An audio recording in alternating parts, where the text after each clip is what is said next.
As a relationship coach, this is what I tell families who are rooted and grounded in conflict, division, and anger. I say you typically have only two reasonable choices that you can make in this situation. One of them is to tell your family members and tell them in this way: listen, I love you, but your actions and your behavior has caused me so much stress, anguish, and anxiety that I can no longer maintain a close relationship with you. I am no longer willing to extend the energy that it takes to self-care as a result of your toxic behavior patterns.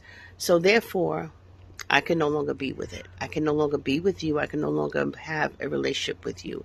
That is a completely reasonable decision to make.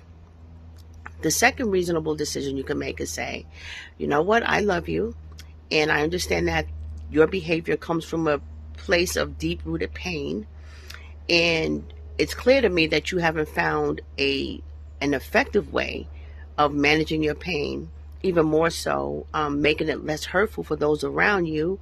However, I'm not going to judge you. I'm not here to control you.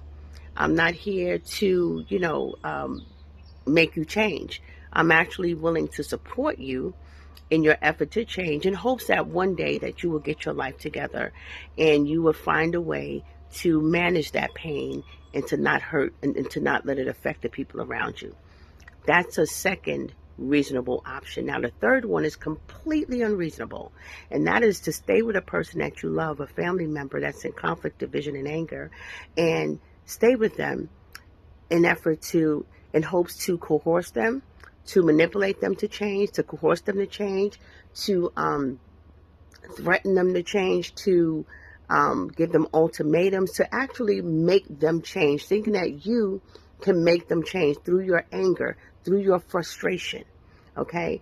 It's never a good idea to force someone to change, because people only change when they're ready to change and not a moment before then. But it's not our place to step into their bodies, to step into their life and make them change, or think that our behavior or our anger or our frustration supposed to prompt some type of change in them.